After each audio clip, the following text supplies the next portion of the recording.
சரி வராமப்ல. டேய்ரா யாரு பிரிச்சா குறுக்க கோடு கிழிச்சா. ப்ரோ இப்படியே பண்ண ஆரம்பிங்க வந்துருமா ப்ரோ? வாழைப்பழம் சாப்பிடுங்க. இல்ல பரவாயில்ல ப்ரோ. சும்மா சாப்பிடுங்க ப்ரோ. இல்ல பரவாயில்ல வைங்க ப்ரோ. சும்மா படிங்க ப்ரோ. சாப்பிடுங்க ப்ரோ.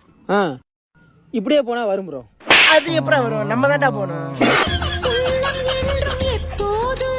ஏய் வரண்டா தம்பி.